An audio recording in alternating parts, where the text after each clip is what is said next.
Bismillahirrahmanirrahim.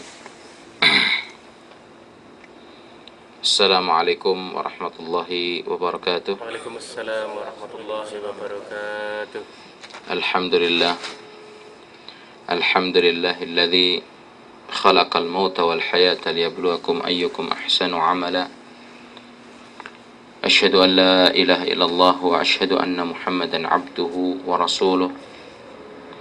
Allahumma salli ala nabiyyika wa rasulika Muhammad sallallahu alaihi wasallam wa ala alihi wa sahbihi wa sallama tasliman katsira, amma ba'd. Saudaraku sekalian yang dimuliakan oleh Allah Subhanahu wa taala, puji syukur kepada Allah Subhanahu wa taala atas segala limpahan nikmat, rahmat dan karunia-Nya kepada kita semua, sehingga pada kesempatan menjelang zuhur yang berbahagia ini Allah masih berikan umur panjang kepada kita semua untuk bisa bersama-sama melaksanakan ibadah puasa. Dan kita selalu berharap kepada Allah Subhanahu wa taala, semoga kita selalu dipertemukan dengan kesempatan yang lebih banyak lagi dengan bulan-bulan mulia pada tahun-tahun mendatang, dan diberi kekuatan dan kesehatan untuk bisa melaksanakan ketaatan peribadahan puasa ini, sehingga kita selalu berdoa semoga Allah Subhanahu wa taala memberikan kemuliaan bagi kita semua yang melaksanakan ibadah puasa, kesempatan untuk memasuki surganya melalui pintu Ar-Rayyan, pintu yang telah Allah sediakan bagi orang-orang yang suka untuk melaksanakan ketaatan peribadahan kepada Allah Subhanahu wa taala. Saudaraku sekalian yang dimuliakan oleh Allah Subhanahu wa taala, tujuan puasa terbesar yang telah Allah syariatkan, ibadah puasa ini kepada kita semua, tidak lain adalah agar kita umat Islam menjadi orang-orang yang bertakwa kepada Allah Subhanahu wa taala. Sebagaimana telah Allah firmankan di dalam Al-Qur'anul Karim tentang tujuan ini dalam surat Al-Baqarah ayat 183 yang bunyinya, a'udzubillahi minasyaitonirrajim, ya ayyuhalladzina amanu kutiba alaikumusiyam kama kutiba alal ladzina min qablikum la'allakum tattaqun.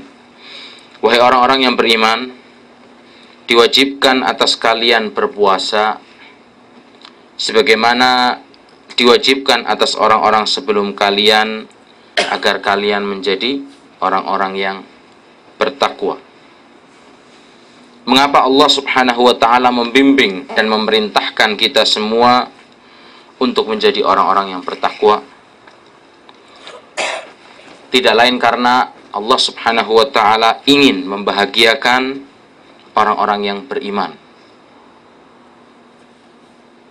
dan paling tidak memberikan 14 macam hadiah, 14 macam keutamaan bagi orang-orang yang mau bertakwa kepada Allah Subhanahu wa taala.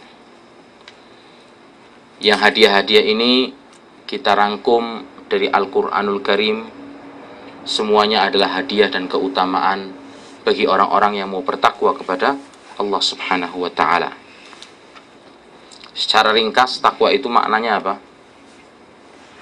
Ya kan? Seseorang melaksanakan ketaatan perintah Allah Subhanahu wa taala, melaksanakan segala perintah Allah Subhanahu wa taala, mengikuti segala rambu-rambu ketentuan yang telah diperintahkan oleh Allah Subhanahu wa taala, dan menjauhkan diri dari segala apa yang dilarang oleh Allah Subhanahu wa taala, sesuai dengan prosedur dan aturan yang telah Allah wahyukan kepada utusannya Nabi besar Muhammad sallallahu alaihi wasallam. Hadiah pertama bagi orang yang bertakwa adalah Allah Subhanahu wa taala akan selalu memberikan solusi dan jalan keluar bagi setiap masalah yang dihadapi oleh orang-orang yang bertakwa. Tidak hanya di dunia, akan tetapi sampai nanti dalam kehidupan akhirat. Sebagaimana Allah Subhanahu wa taala telah berfirman dalam surat At-Talaq ayat 2 yang bunyinya adalah wa may yattaqillaha yaj'al lahu makhraja. Barang siapa bertakwa kepada Allah, niscaya Allah Subhanahu wa taala akan mengadakan baginya apa? Makhraja, jalan keluar. Ibnu Abbas radhiyallahu anhu menafsirkan ayat di atas, khususnya menafsirkan perkataan makhraja yaitu jalan keluar ini yang bunyinya Allah mengadakan jalan keluar, artinya adalah Allah menyelamatkan dari kesusahan di dunia maupun di akhirat. Menyelamatkan, memudahkan, ya kan? Baginya jalan keluar, menyelamatkan dari kesusahan di dunia maupun di akhirat. Sehingga siapa saja yang bertakwa kepada Allah Subhanahu wa taala, mematuhi batasan-batasannya dan menghindari segala perbuatan maksiat kepada Allah Subhanahu wa taala, maka dia akan mengeluarkan orang tersebut dari yang haram kepada yang halal, memberikan kemudahan untuk selalu menempuh segala bentuk jalan yang dihalalkan oleh Allah Subhanahu wa taala, dari kesempitan kepada kelapangan, dari neraka menuju kepada surga Allah Subhanahu wa taala. Sering kita mendengar slogan manusia di zaman sekarang mengatakan, ya kan, yang cari yang haram aja sulit, ya kan, apalagi yang haram. Ini adalah merupakan slogan orang yang tidak punya ketakwaan sama sekali di dalam dirinya. Tidak mungkin Allah Subhanahu wa taala mensyariatkan kepada umatnya tentang sebuah perkara kemudian sulit untuk dijalani oleh orang tersebut. Sehingga dia mengatakan yang cari yang haram aja sulit, apalagi yang halal. Kemudian hadiah kedua bagi orang yang bertakwa kepada Allah Subhanahu wa taala, dia akan memberikan kepada orang tersebut rezeki dari berbagai jalan dan cara yang tidak ia duga sebelumnya. Ini bagi orang-orang yang bertakwa. Orang tersebut tidak menyangka kalau akan mendapatkan rezeki itu. Bahkan dalam pandangnya tidak mungkin mendapatkan rezeki tersebut dan dari jalan tersebut. Tetapi karena kemurahan Allah Subhanahu wa taala dan kecintaan Allah kepadanya, karena dia sudah menjadi orang-orang yang bertakwa kepada Allah Subhanahu wa taala, maka Allah bukakan pintu rezeki kepada orang tersebut. Sehingga rezeki itu datang dengan cara yang sangat mudah dan dari jalan yang sangat mudah dan mencengangkan diri orang tersebut, karena dia berpikir seakan-akan tidak mungkin rezeki itu datang dari arah tersebut. Tapi Allah bukakan jalan untuk orang tersebut mendapatkan rezeki dari arah tersebut. Makanya Allah berfirman menjelaskan tentang balasan bagi orang-orang yang bertakwa. Lanjutan dari surat At-Talaq tadi, pada ayat ketiganya Allah berfirman, "Wa may yattaqillaha yaj'al lahu makhraja wa yarzuqhu min haitsu la yahtasib." Barang siapa bertakwa kepada Allah, niscaya dia akan mengadakan baginya jalan keluar. Ini yang pertama. Yang kedua, keutamaannya apa? Wa yarzuqhu min haitsu la yahtasib. Allah akan memberinya rezeki dari arah yang tidak disangka olehnya. Allah bukakan. Ini keutamaan bagi orang-orang yang bertakwa. Kemudian hadiah ketiga bagi orang yang bertakwa kepada Allah Subhanahu wa taala adalah bahwasanya Allah akan memudahkan segala urusan orang tersebut, dan Allah akan membuat segala urusannya menjadi lancar dan mudah, dan tidak ada sama sekali yang sulit. Seakan semua pintu kemudahan dibukakan oleh Allah Subhanahu wa taala untuk orang tersebut. Sementara orang lain dalam keadaan sulit, susah dan sedih, orang yang bertakwa kepada Allah Subhanahu wa taala akan menjalani kehidupannya dengan penuh kemudahan. Sebagaimana Allah berfirman, dan ini adalah merupakan ayat kelanjutan dari surat At-Talaq yang tadi dibacakan. Surat berikutnya yang keempat berbicara masih dalam keutamaan orang yang bertakwa kepada Allah Subhanahu wa taala, yang bunyinya wa may yattaqillaha yaj'al lahu min amrihi yusra. Dan barang siapa bertakwa kepada Allah Subhanahu wa taala, niscaya Allah akan menjadikan baginya kemudahan dalam segala urusannya.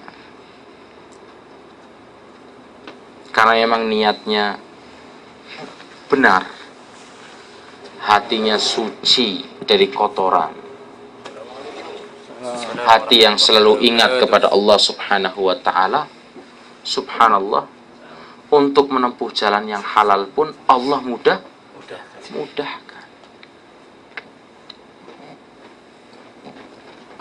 Karena hatinya adalah hati yang selalu ingat kepada Allah Subhanahu wa ta'ala. Kemudian hadiah keempat bagi orang yang bertakwa adalah Allah akan selalu senantiasa bersama dengan orang-orang yang bertakwa, mengiringi, bahkan melindungi orang-orang yang bertakwa kepada Allah Subhanahu wa ta'ala. Sebagaimana Allah firmankan dalam surat Al-Baqarah ayat 194, wattaqullah, bertakwalah kalian kepada Allah, wa'lamu, dan ketahuilah, annallaha ma'al muttaqin, sesungguhnya Allah itu bersama dengan orang-orang yang bertakwa. Maksud kebersamaan Allah Subhanahu wa ta'ala dengan orang-orang yang bertakwa di sini artinya Allah Maha mengetahui, Allah Maha mendengar, Allah Maha melihat terhadap hamba-hambanya yang bertakwa kepada Allah Subhanahu wa ta'ala, untuk selalu dikuatkan, ditolong, dan dijaga oleh Allah Subhanahu wa ta'ala, dan selalu mendapatkan perlindungan dari Allah Subhanahu wa ta'ala. Sebagaimana Allah pernah berfirman kepada Nabi Musa dan Nabi Harun, dan menceritakan di dalam Al-Quran bagaimana kebersamaan Allah Subhanahu wa ta'ala terhadap Nabi Harun dan Musa ketika Allah memerintahkan mereka berdua untuk pergi ke Fir'aun dan mendakwahi Fir'aun ke jalan Allah Subhanahu wa ta'ala. Antum bayangkan, Nabi Musa sama Nabi Harun itu adalah orang-orang yang sedang di blacklist sama Fir'aun, sedang dicari sama Fir'aun. Kalau ada seseorang, gambarnya dipampang di jalan-jalan, tulisannya wanted, sedang dicari orang ini, dia akan takut menampakkan mukanya kan. Karena ketika nampakkan mukanya di depan umum, ini orang yang dicari ini bajingan yang dicari, ini orang jelek yang sedang dicari. Apalagi datang ke kantor polisi, oh ya berarti nyerahkan diri otomatis, ya kan. Menyerahkan diri. Nah, ketika itu, ini sebagai permisalan, ya kan. Assalamualaikum warahmatullahi wabarakatuh.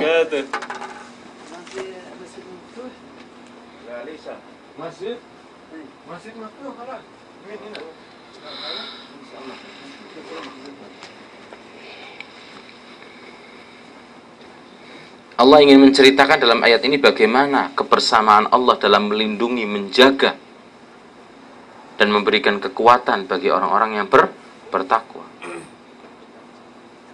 Ini Nabi Musa dan Nabi Harun sedang dicari sama Fir'aun. Malah Allah perintahkan untuk ngadep Fir'aun. Aturannya kan berarti secara pemikiran nalar waras, berarti ini Nabi Harun dan Nabi Musa menyerahkan diri kepada Fir'aun. Istilah Jawa, udah marani gebuk. Iya, ulah marani gebuk apa gimana? Gebuk maksudnya, kalau di kolat itu antem sana. Nah itu.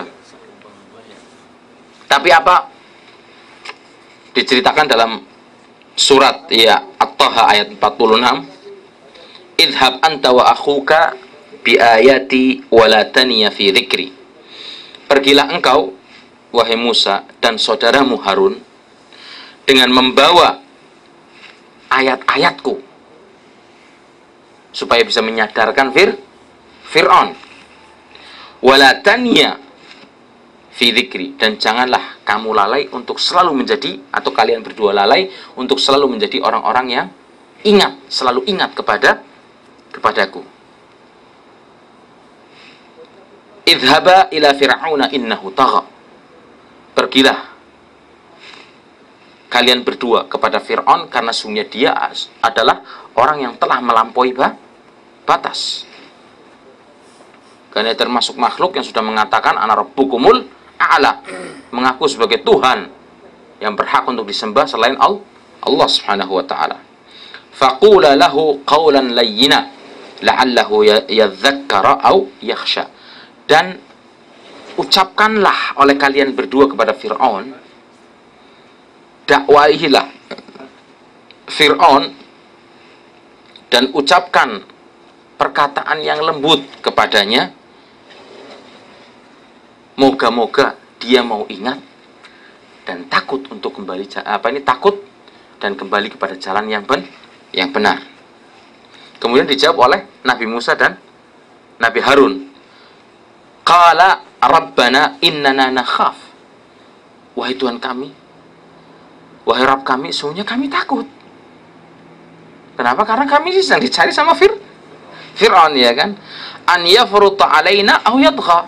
Bisa jadi ketika kita mendatangi Fir'aun, ya kan, Fir'aun akan memegang kami, menyiksa kami, ya kan, dan dia lebih melampaui batas karena sedang geram ini orang ini nih. Dukun-dukunnya memberitakan bahwasanya nanti akan ada, ya kan, seseorang yang bisa menandingi kamu dan akan menghancurkan tahtamu, sehingga ketika itu dia mengeluarkan perintah setiap anak laki-laki dari Bani Israel nggak boleh ada yang hidup, tebas, ya kan.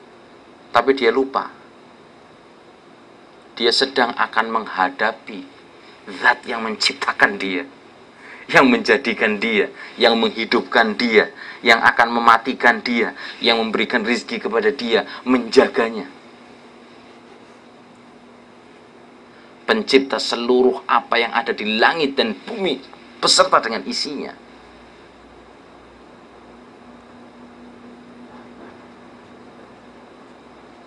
Dengan mudahnya Allah Subhanahu wa ta'ala menyelamatkan Nabi Musa, dan bahkan orang yang akan menjadi musuhnya pun hidup di rumahnya Fir'aun, dan besar dan terdidik di rumahnya Fir'aun. Ini orang yang tahu bunuh semua Bani Israel habis-habisan, tapi dia lupa kalau yang menjaga hatinya dan menggerakkan hatinya itu adalah Allah Subhanahu wa ta'ala. Sehingga hatinya tidak bisa tergerak dan mampu untuk bisa melakukan pembunuhan terhadap Nabi Musa, yang ketika itu masih bayi. Orang bayi tidak bisa berbuat apa-apa. Nah, ini ketika besar pun Allah perintahkan Nabi Musa dan Nabi Harun untuk berdakwah kepada Nabi Musa, kepada Fir'aun, ya kan? Kemudian Allah jawab, la takhafa, jangan takut kalian berdua. Innani ma'akuma, sungguhnya aku ini bersama kalian berdua asma' wa ara, melihat dan mendengar dan melihat.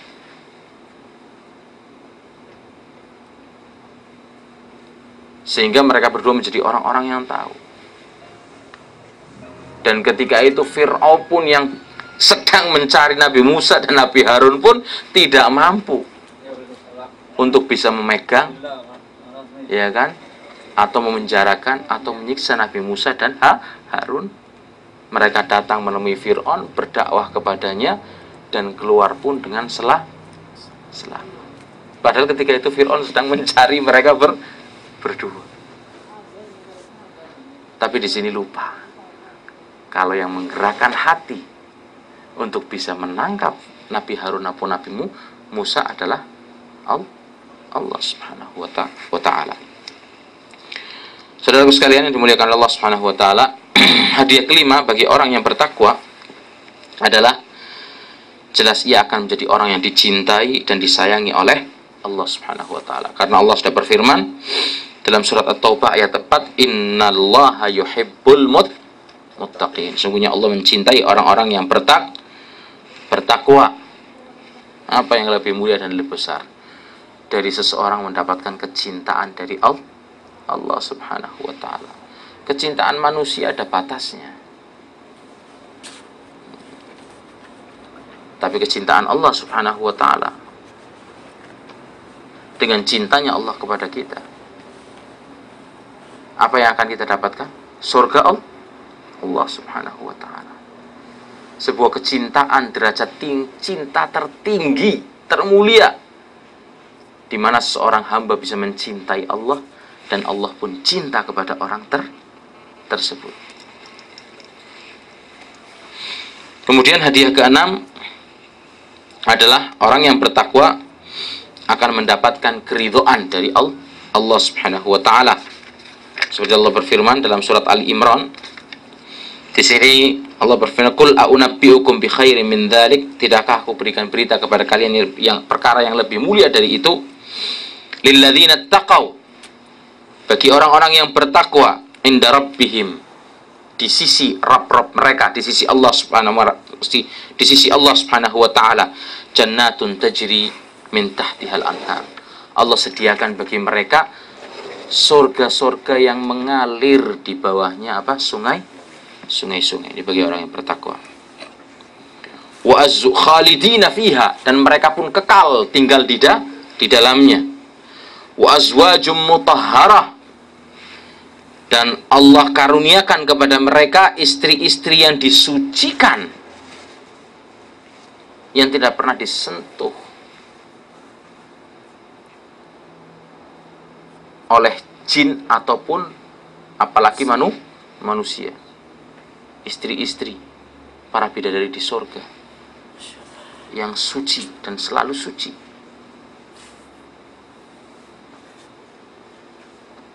Yang selalu akan didatangi oleh suaminya kelak nanti dalam keadaan perawan. Selesai, balik lagi perawan lagi. Terus. Ini bagi siapa? Orang-orang yang bertakwa. Wa ridwanu minallah wallahu basirum bil ibad. Mereka kekal di dalamnya, ya kan? Dan keridhaan Allah Subhanahu wa ta'ala yang akan mereka dapatkan, dan Allah Maha melihat akan hamba-hambanya, melihat mana orang yang betul-betul bertakwa dan mana orang-orang yang takwanya palsu, kata orang sini muzawwar, taglidi, tiruan, nggak asli. Keridhaan Allah, saudaraku sekalian, adalah tujuan puncak orang-orang yang selalu bergegas menuju ke jalan Allah Subhanahu wa ta'ala, yang untuk meraihnya hendaknya kita berlomba-lomba dan selalu menyempatkan diri untuk berlomba-lomba. Jangan sampai orang lain mendahului kita dalam hal melaksanakan ketaatan kepada Allah Subhanahu wa ta'ala dan melaksanakan kebaikan. Perlombaan apa? Perlombaan untuk mendapatkan keridhaan Allah Subhanahu wa ta'ala. Di antara iri yang diperbolehkan oleh Allah Subhanahu wa ta'ala itu ada dua. Apa? Iri yang pertama ketika melihat seseorang berilmu, kemudian dia menyampaikan ilmunya, kita pingin seperti dia. Ya Allah, saya pingin kayak Imam Bukhari. Walaupun kita nggak bisa jadi Imam Bukhari, tapi nggak apa-apa. Kita minta kepada Allah dan berusaha, ya kan? Iya kan? Seperti itu. Dan iri kepada orang yang memiliki harta lebih, kemudian dia selalu menjadi orang yang menginfakkan hartanya di jalan Allah Subhanahu wa taala. Ini iri yang kayak gini nggak apa-apa. Kalau iri yang selain dari keduanya ini ngerusak, iri yang ngerusak dirinya sendiri maupun ngirisi orang, ngerusak saudaranya sesama muslim, sama orang yang beriman.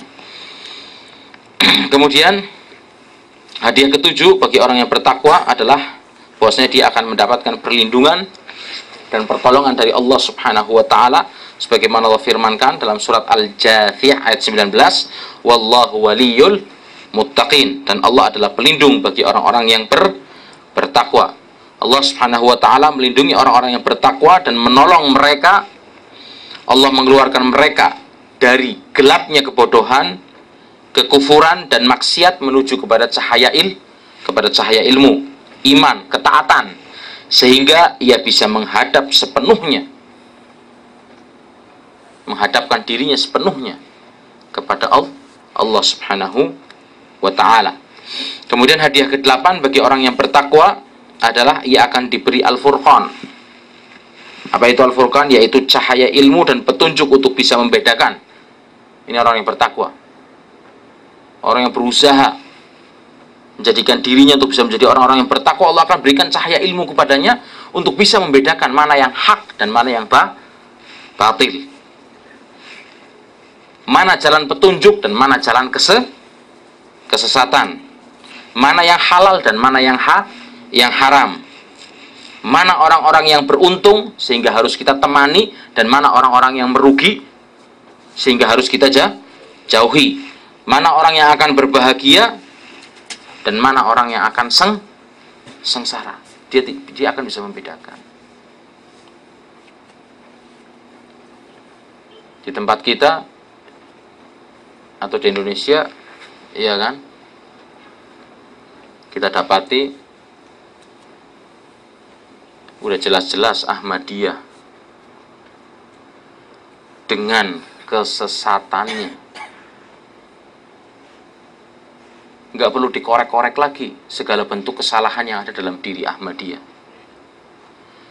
Satu perkara yang dia lakukan yaitu mengatakan bahwasannya dan meyakini adanya Nabi setelah Rasulullah SAW sudah cukup untuk mengeluarkan mereka semua dari Islam.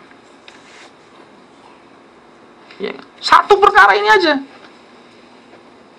yang dia yakini, belum kesesatan yang lainnya. Kalau kita mau lebih perinci, ya kan, satu ini aja udah cukup, nggak perlu dibahas lagi, ya kan. Dengan keyakinan Anda meyakini Mirza Ghulam Ahmad sebagai nabi terakhir setelah Nabi Muhammad sallallahu alaihi wasallam, kata orang sini inggalek minal Islam, ya kan, medal sampean, keluar sampean dari Islam, Anda sudah bukan kelompok kami lagi, iya kan. Ini masih bingung mengasih keputusan sesat apa enggak. Na'udzubillah. Ini hasil apa? Hasil karena mereka adalah orang-orang yang tidak bertakwa kepada Allah, sehingga tidak tahu dan tidak bisa membedakan dalam menentukan mana Islam yang benar dan mana Islam yang salah.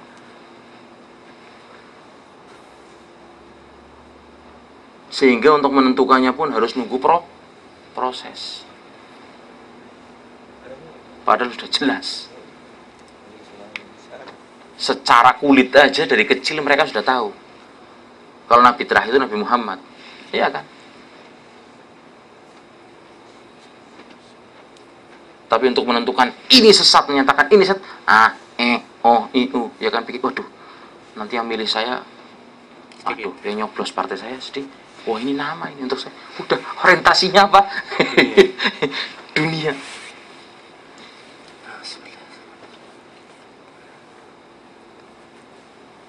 Ini model-model orang yang memang hatinya sudah jauh dari ketakwaan kepada Allah Subhanahu wa ta'ala. Allah berfirman dalam surat Al-Anfal ayat 29, ya ayyuhalladzina amanu in tattaqullaha yaj'al lakum furqanan wa yukaffir ankum sayyi'atikum wa yaghfir lakum wallahu dzul fadlil azim. Hai orang-orang yang beriman, jika kamu bertakwa kepada Allah Subhanahu wa taala, niscaya Dia akan memberikan kepadamu furqan dan menghapus segala kesalahan-kesalahanmu dan mengampuni dosa-dosamu, dan Allah adalah zat yang mempunyai karunia yang sangat besar. Dalam surat Al-Hadid ayat 28, ya ayyuhalladzina amanu taqullah, wahai orang yang beriman, bertakwalah kalian kepada Allah, wa aminu bi rasulih, dan berimanlah kalian kepada Rasulnya, Rasul Allah Subhanahu wa taala. Yu'tikum kiflaini min rahmatih, niscaya Allah akan memberikan rahmatnya kepadamu dua bagian. Wa yaj'al lakum nuran tamshuna bihi wa yaghfir lakum, dan menjadikan untukmu cahaya yang dengan cahaya tersebut kamu dapat berjalan. Untuk tadi itu, membedakan mana yang hak, mana yang batil, mana yang haram, mana yang halal, mana yang akan menjadikan kita berbahagia, mana yang akan menjadikan kita sengsara. Wa yaghfir lakum, dan memberikan ampunan kepada kalian. Wallahu ghafurur rahim, sungguhnya Allah Maha Pengampun lagi Maha Penyayang. Kemudian hadiah ke-9 adalah orang-orang yang bertakwa menjadi sebab dibukanya berkah dari langit maupun di bumi. Ketakwaan itu sebab.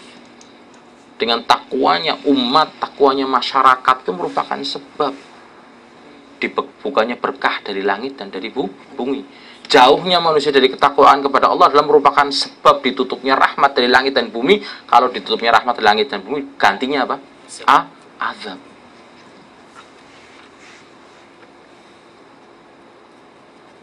Sampai orang hidup nggak tenang. Tiap hari, tiap bulan, tiap tahun diancam dengan datangnya tsunami. Siapa yang menggerakkan, ya kan, kekuatan ini kalau bukan Allah Subhanahu wa taala. Selalu diperingati. Allah berarti masih sayang, ini masih ngasih peringatan. Tambah ingat atau tambah sesat. Jeder satu kejadian disusul dengan kejadian yang lain. Satu musibah disusul dengan musibah yang lain. Ini berarti Allah masih sayang, masih ingat, ya kan? Masih sadar, masih mau sadar nggak kembali kepada jalan Allah Subhanahu wa taala, atau tambah sesat, atau tambah jauh dari jalan Allah Subhanahu wa taala. Ingat, cepat. Nggak ada 1 menit. Habis kita semua.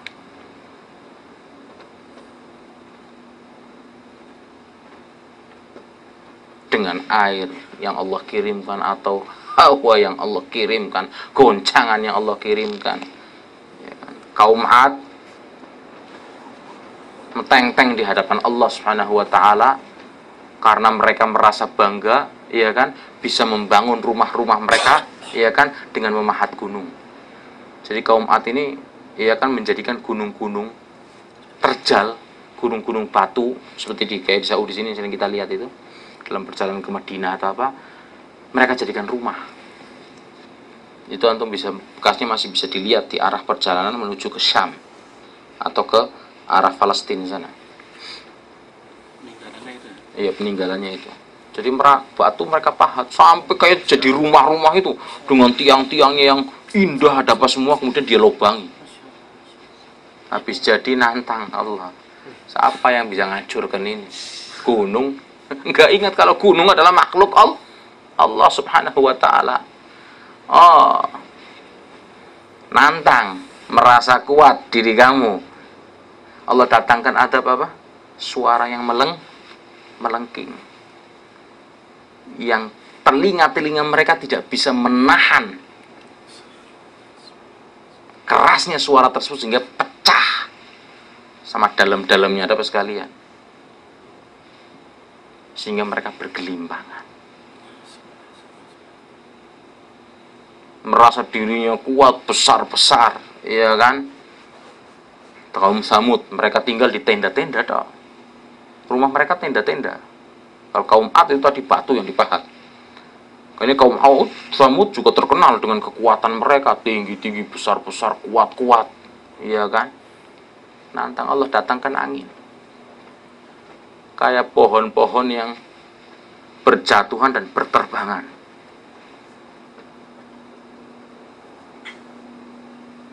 Fir'aun yang merasa gagah dengan pasukannya, ada apa semua, Allah tenggelamkan di laut, habis.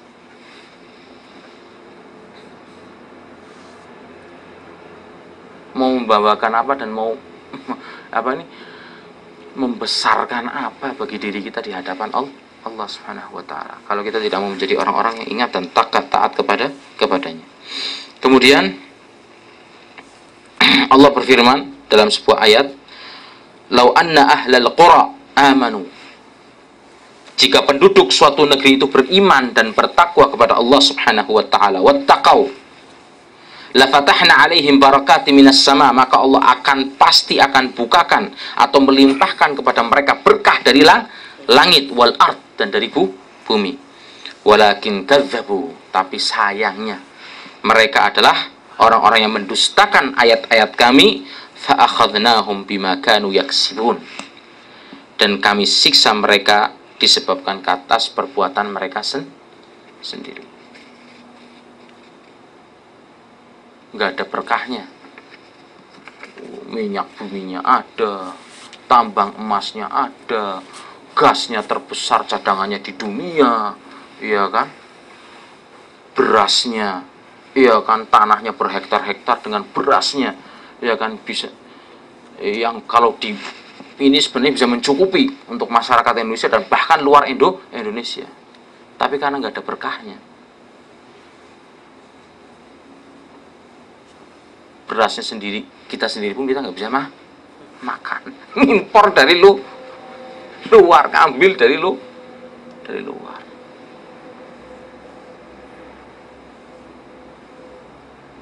Harta kekayaan yang seakan-akan berlimpah ada di hadapan mata ini, nggak tahu larinya kemana.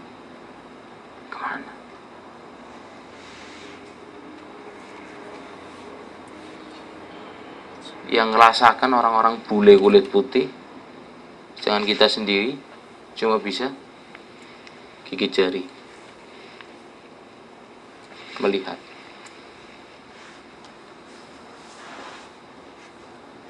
Ini ulah siapa? Tangan-tangan orang yang tidak bertakwa kepada Allah.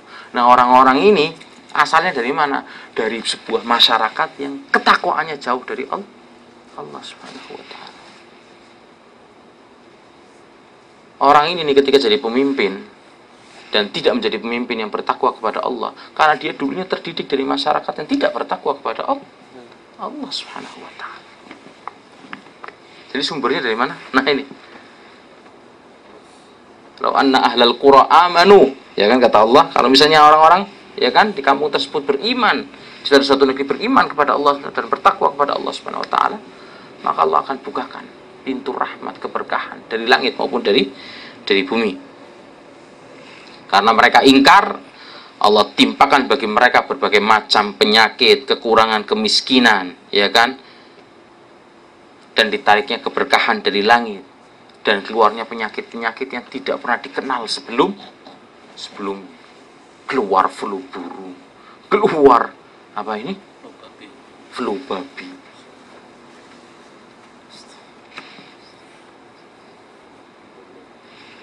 Kemudian hadiah ke-10 bagi orang-orang yang bertakwa kepada Allah adalah bahwa ketakwaannya akan menjadi sebab diterimanya amal ibadah yang dia lakukan. Karena Allah hanya akan menerima amal dari orang-orang yang bertakwa. Allah tidak akan menerima kecuali amalan dari orang-orang yang bertakwa. Itu amalnya benar, dia lakukan dengan secara ikhlas karena Allah Subhanahu wa taala dan sesuai dengan perintah dan petunjuk atau prosedur yang telah diajarkan oleh Rasulullah sallallahu alaihi wasallam. Seperti Allah firmankan, "Innama yataqabbalullahu minal muttaqin." Sungguhnya Allah hanya menerima amal dari orang-orang yang bertakwa. Kemudian hadiah ke-11 bagi orang-orang yang bertakwa adalah takwa akan menjadikan sebab untuk dia mendapatkan kabar gembira baik dalam kehidupan dia di dunia maupun di akhirat. Sudah Allah firmankan dalam surat Yunus ayat 62 dan 64, ala inna awliya Allahi la khawfun alaihim walahum yahzanun alladzina amanu wa kanu yattaqun lahumul busyra fil hayatid dunya wal akhirah. Ingatlah, sesungguhnya wali-wali Allah itu tidak ada kekhawatiran, ketakutan bagi mereka atau terhadap mereka, dan tidak pula ada kesedihan hati bagi mereka, yaitu orang-orang yang beriman dan mereka adalah orang-orang yang bertakwa. Ini wali Allah, orang yang beriman, bertakwa, menjalankan perintah Allah, meninggalkan larangannya. Ini yang dikatakan wali Allah, bukan yang bisa terbang di atas air. Yang dikatakan wali Allah atau tetapa di gunung kidul, atau makan coro kayak Sumanto, iya kan? Itu yang dikatakan waliullah, dipacok nggak mempan. Bukan itu wali Allah yang bisa berjalan di atas air atau terbang, ya kan, di atas langit. Siapa yang dikatakan wali Allah? Alladzina amanu, yang beriman kepada Allah, wa kanu yattaqun, dan bertakwa kepada Allah.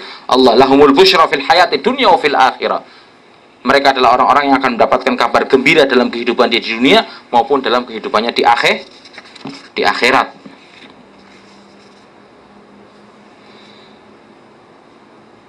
Kemudian hadiah ke-12 bagi orang bertakwa adalah mereka akan beruntung dengan ketakwaannya, karena ketakwaannya adalah merupakan sebab untuk masuknya dia dalam surga Allah Subhanahu wa ta'ala. Seperti Allah firmankan dalam surat Muhammad ayat 15, mathalul jannati allati wu'idal muttaqun, perumpamaan penghuni surga yang dijanjikan kepada orang-orang yang bertakwa kepada Allah Subhanahu wa ta'ala, fiha anharum min ma'in ghairi asin, di dalamnya ada sungai-sungai dari air yang tiada pernah berubah rasa dan baunya. Wa anharum min labanin lam yataghayyar ta'muhu, dan di dalam surga tersebut ada sungai-sungai. Sungai-sungai apa? Sungai-sungai susu, ya kan? Laban, yang tidak pernah berubah.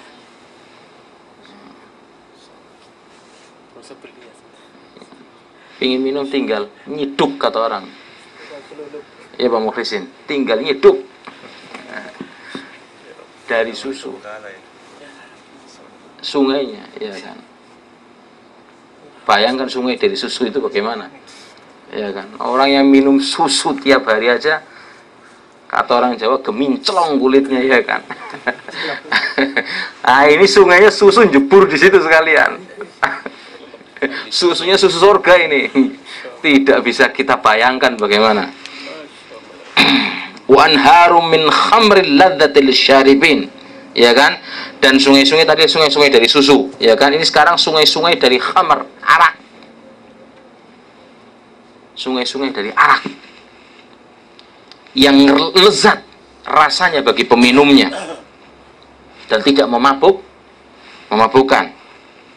Wa anharum min aslin musaffa, dan sungai-sungai dari apa? Madu yang bersih telah disaring, musaffa itu dari madu. Kita ngerasakan madu di sini aja udah manisnya, iya kan? Dan bagaimana menjadikan badan kita menjadi apa? Ini madunya surga. Lahum fiha min kulli thamarat wa maghfiratum min rabbihim, dan mereka memperoleh di dalamnya berbagai macam buah-buahan dan ampunan dari Tuhan mereka. Ini untuk siapa? Orang-orang yang bertakwa kepada Allah Subhanahu wa taala. Kemudian hadiah ke-13 bagi orang yang bertakwa adalah dia akan diselamatkan dari siksa api neraka. Wa inna minkum illa wariduha. Tadi barusan kita bicara surga, sekarang bicara neraka. Wa in minkum illa wariduha kana ala rabbika hatman maqdiyah. Tsumma nunajjil ladzina taqaw wa nadhara adh-dhalimina fiha jithiyya. Dan tidak ada seorang pun dari padamu melainkan akan mendatangi titian tersebut di atas api neraka. Titian di atas api neraka ini apa? Yaitu sirat, jembatan yang terbentang, yang akan dilewati oleh setiap hamba yang bawah jembatan ini, bawahnya adalah apa? Api neraka. Yang mana semua dari kita akan melewati dan menyeberangi jembatan tersebut, dan di ujung jembatan tersebut adalah surga, dan Rasulullah sudah menunggu untuk menyambut di sana bagi orang-orang yang bisa sampai ke sana. Yang menyeberangi jembatan titian ini, tidak ada seorang pun darimu melainkan mendatangi titian tersebut, kata Allah. Ada yang lewatnya, iya kan, lebih cepat dari kilat, kejapan mata, seperti angin yang bertiup. Ada yang seperti naik kuda, ada yang seperti berlari, ada yang seperti jalan, ada yang sambil merangkang, ada yang sambil ngesot. Tergantung semuanya dengan amal ibadahnya ketika di dunia. Dan di samping-sampingnya ada galalib. Galalib itu seperti apa?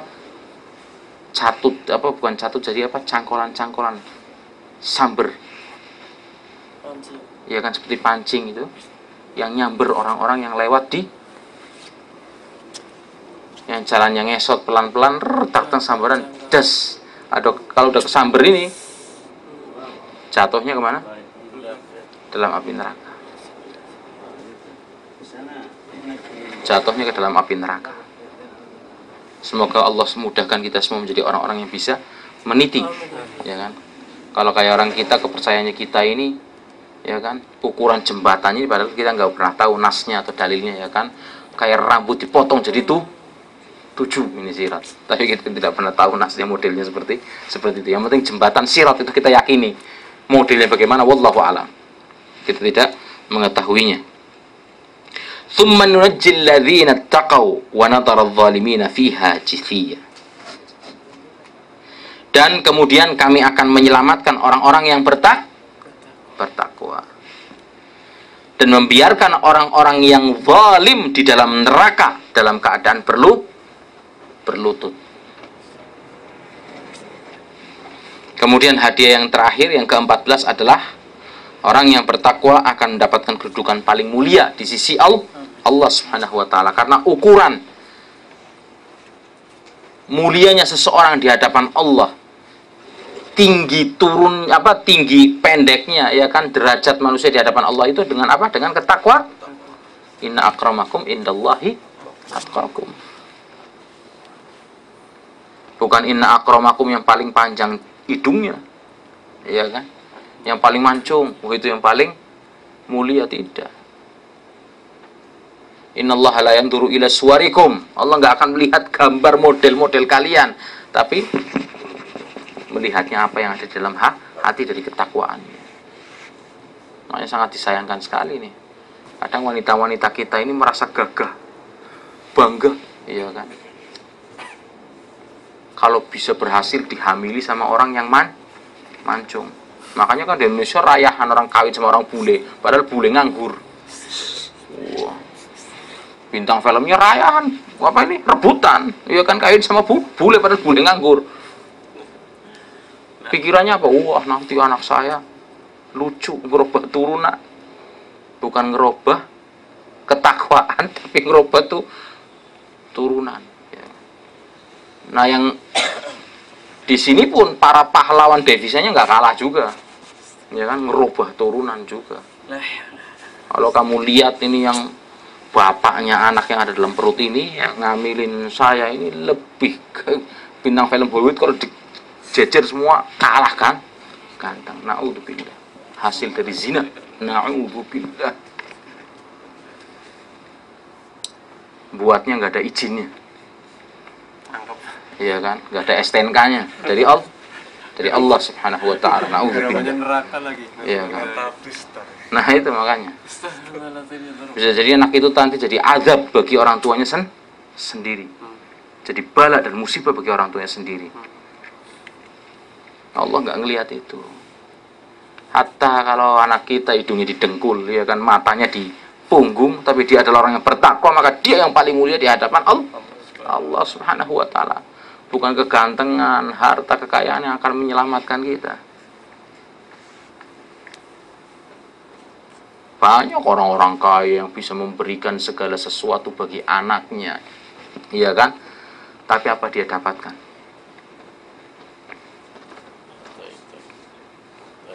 Kedurhakaan anak-anak dia di masa tuanya, yang harusnya anak yang gandeng, dia keluyuran sendiri, entah pergi ke tempat apa, olahraga itu, olahraga manula, ya kan.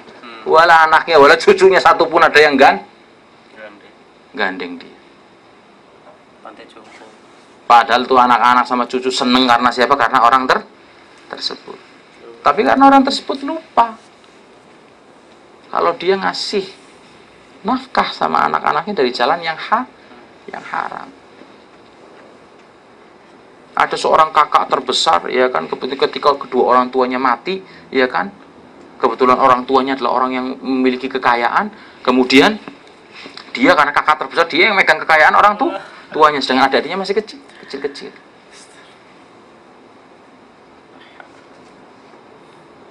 Tanpa mempertanggungjawaban, ya kan, harta warisan ini dia makan sendiri, ya kan, dia sikutin adik-adiknya.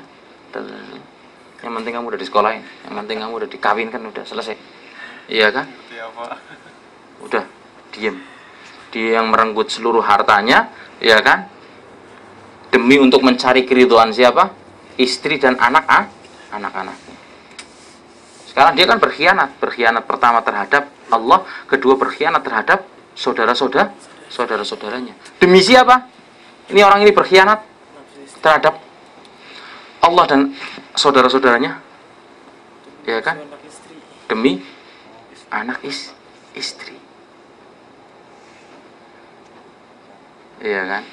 Dia siap berkhianat di hadapan Allah dan di hadapan seluruh saudara-saudaranya demi anak-anak dan istrinya. Tapi dia tidak ingat kalau dia sedang melakukan cara dan tata cara yang salah, yang diharamkan oleh Allah.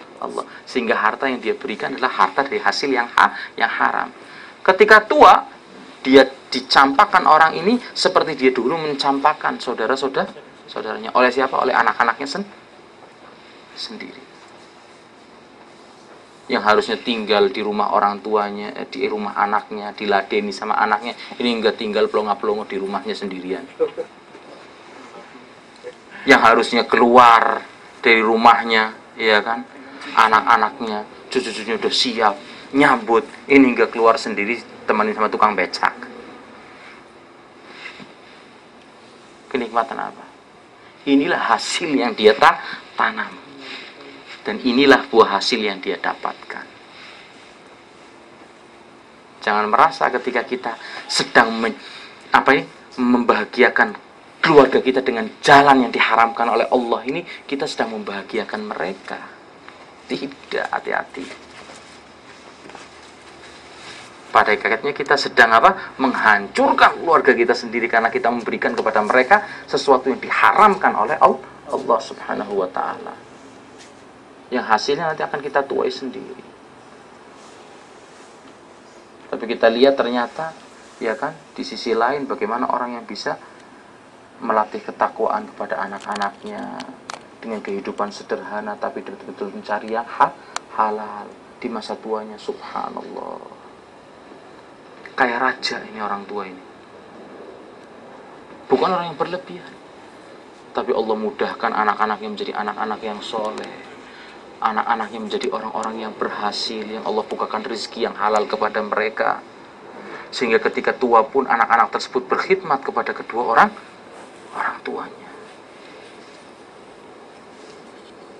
sehingga ketenangan, ya kan, bagi kedua orang tuanya. Nah ini semoga puasa yang kita laksanakan